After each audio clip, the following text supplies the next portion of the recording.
Hello guys, good day everyone. It's me again. My name is Shardeybizhealth. I am a natural therapist and a depression coach and a digital marketer and, and a coping therapist and a bag maker and I'm actually so many things, but don't mind me. So, this video is going to be about how I was able to break my stubborn fats.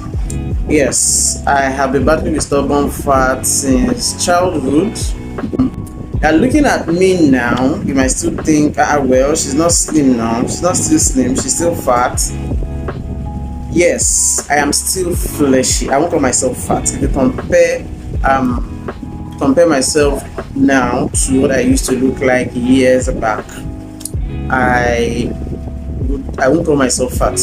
So in this video, I would like to take you through the trials, the trial and error, everything that I have to go through to be able to break that fat.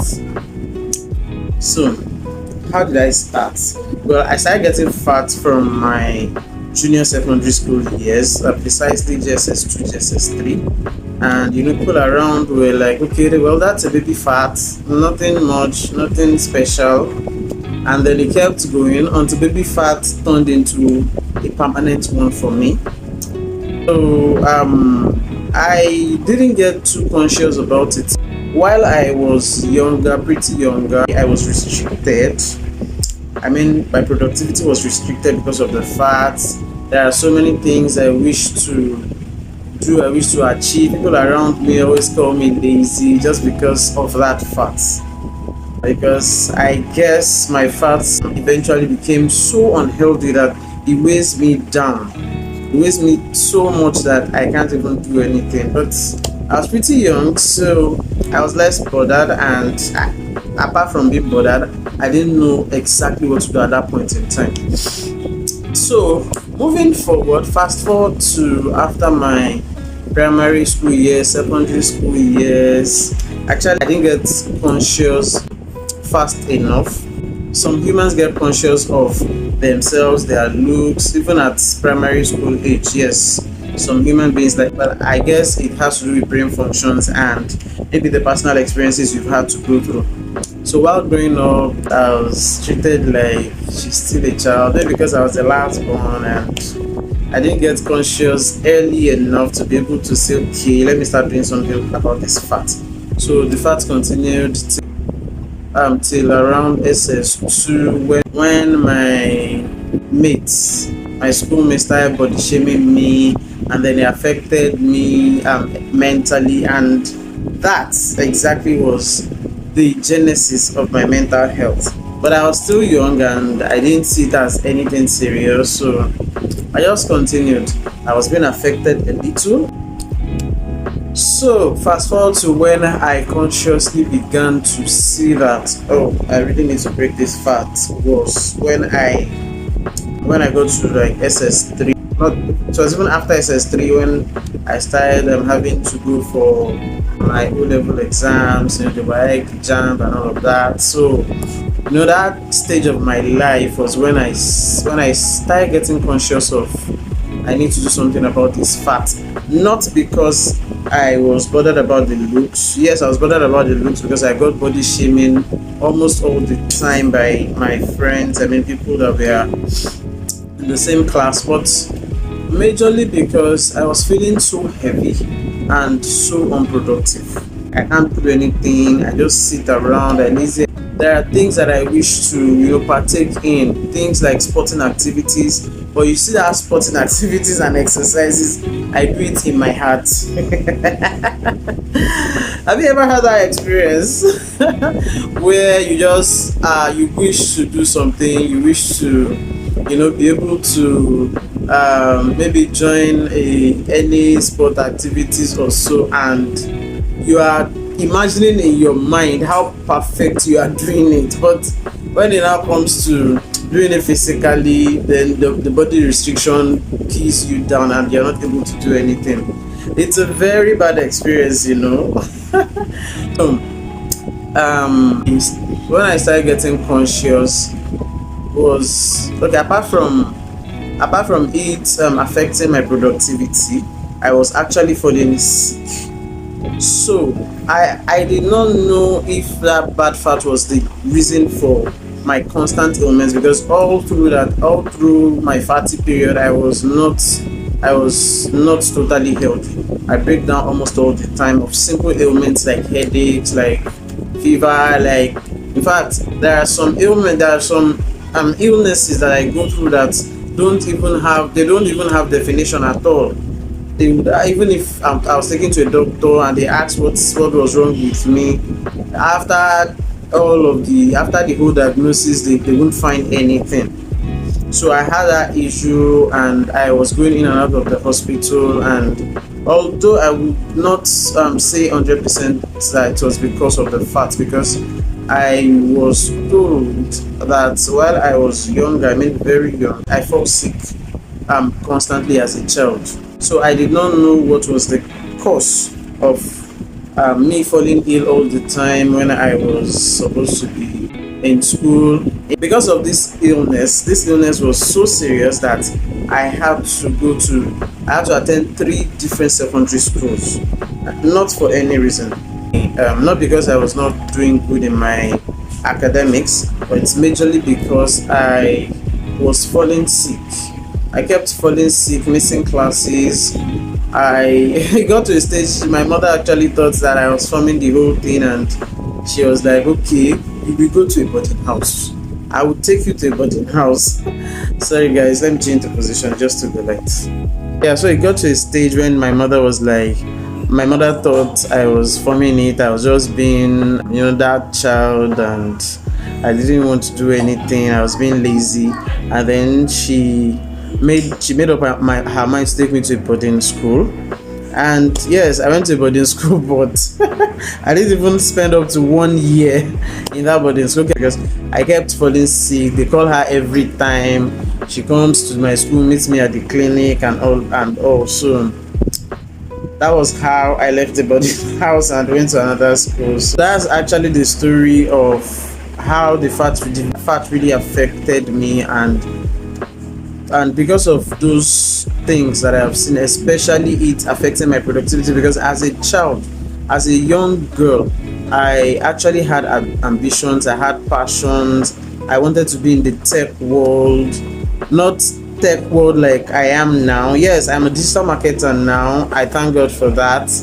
But while I was much younger, in my secondary school years, I wanted to be in the technical world, I wanted to be so deep, but I could not achieve that for so many reasons. I don't know if it's because of the fact that my brain kept malfunctioning at that age. I didn't know if it's because it was not ripe enough, or because the fat or the sickness was causing it. But somehow my brain was not functioning quite right. I was averagely okay in my secondary school years, but when it comes to learning technical things, the brain just starts malfunctioning. So because of all of that, then I was falling sick all of the time. I did not even enjoy myself, apart from the fact that I was going through pains most of the time. So those were what prompted me to want to reduce the fat at all costs. So how did it start? So when I started, it was a funny story, because the knowledge I had then was close to nothing. So we just get information randomly then about how to deal with your fat. Skipping food was part of the information I got at that point in time. So I was skipping food, and it was so difficult for me. I skipped food. I did rigorous exercises, especially when I got to when I got to university. My ND days, yes, I first attended the Polytechnic. I did rigorous exercise, so rigorous that it affected me. It affected me so much that I lost something. Okay, so I don't want to be saying that on social media. I like my life to be private, so all I want you to know is that the exercise was so rigorous that it affected me in so many ways. And I was doing it so much. I was putting in all my effort. I reduced my eating. I did all of that, and all it's ended up doing for me is leaving me. It left me more sick because I was not reducing. The fat was not going away because they were bad fat. And what happened to my body system is I lose energy. I lose good nutrients that would make my body function right. So I was not even functioning right. But I kept on doing it because I wanted to reduce at all costs, at least be much healthier, be much more productive, and at least reduce the body shaming, because as a child it was affecting my mental health, and it was also in turn affecting my productivity. So I kept doing it with all of my mind, body and soul, with all of the strength I had. But guess what? Nothing happened. The most annoying part of this whole thing was that instead of me to be reducing, I actually was increasing. I'm just stagnated there. The fat did not reduce. It's either it increased or it's just there.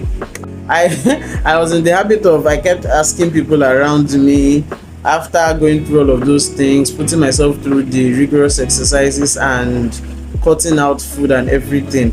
The only thing they will tell me is, well, I don't see any changes.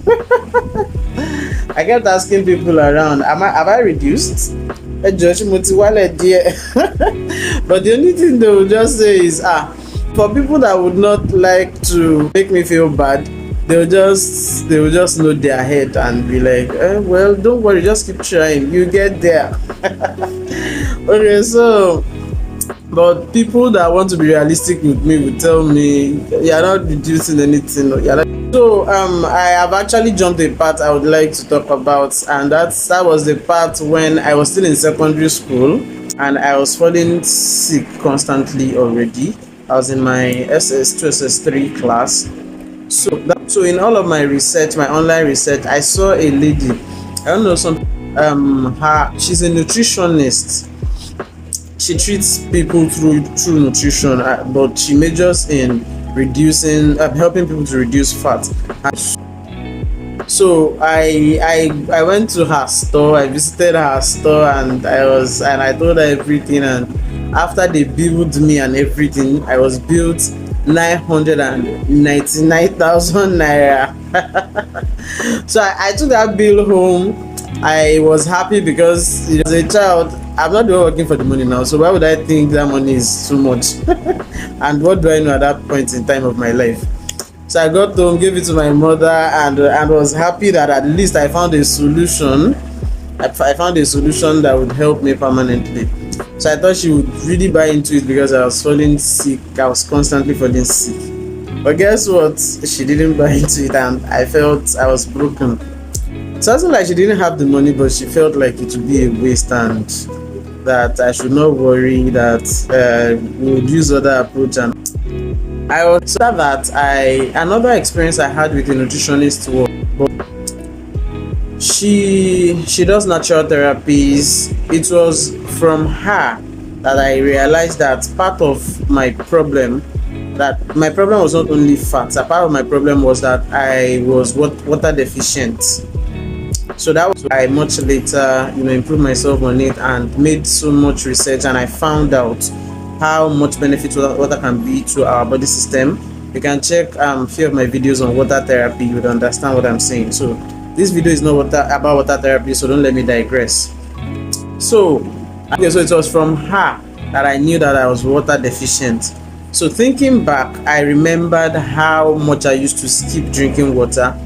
It started gradually and ended up building a very bad habit, that so much that after I finish eating, sometimes I don't even remember to drink water.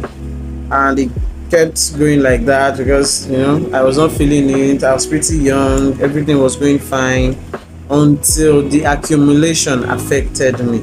That's why in any of my videos, any of the therapy I push forward, is I think my therapies are not for you because you are not sick yet.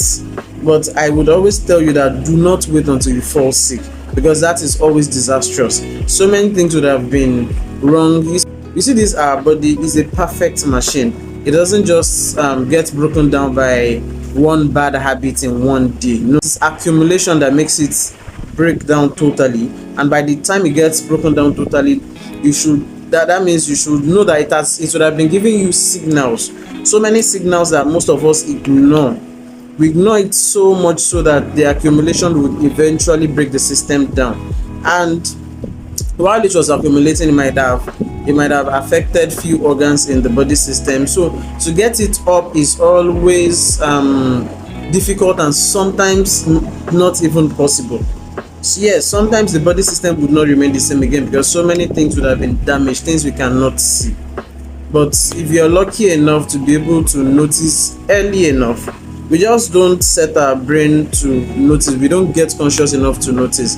Our body gives plenty of signals before it eventually breaks down. So that was my case. I was young, I had all of the nutrients I needed to keep going. So I was not feeling sick. I might be feeling sick, but I was ignoring it because I was not down, like lying on a sick bed, either at home in the hospital.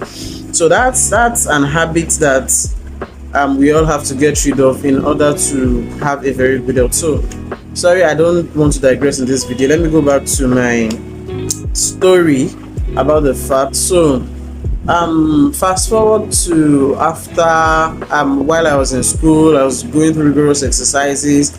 I'd reduce today, I'd increase tomorrow.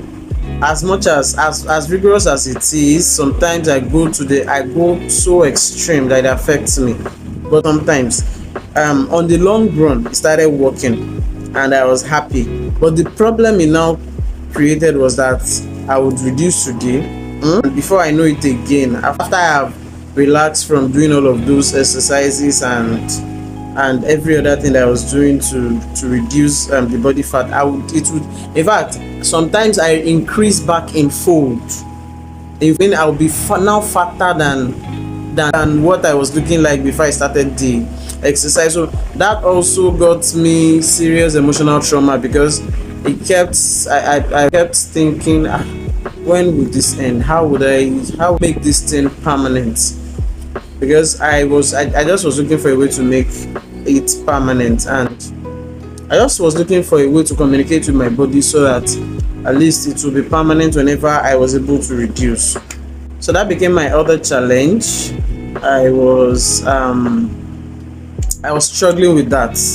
At some point I get tired, I get fed up, I lost hope, I returned back to my bad eating habits, I stopped exercising, and guess what? I come back.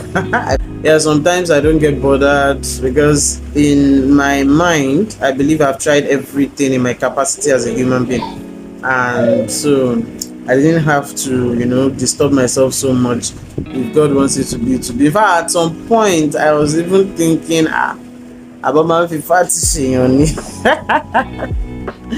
I'm actually not a fetish thinking person, but it was so bad that it affected me that much.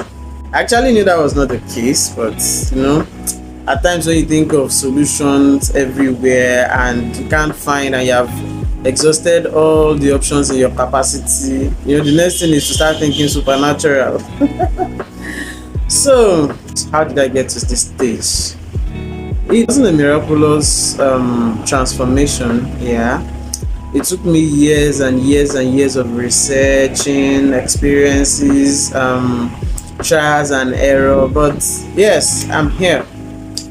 Here I am, looking okay, and body shaming affects me, but it's not my priority. The look, the physical look is not really my priority.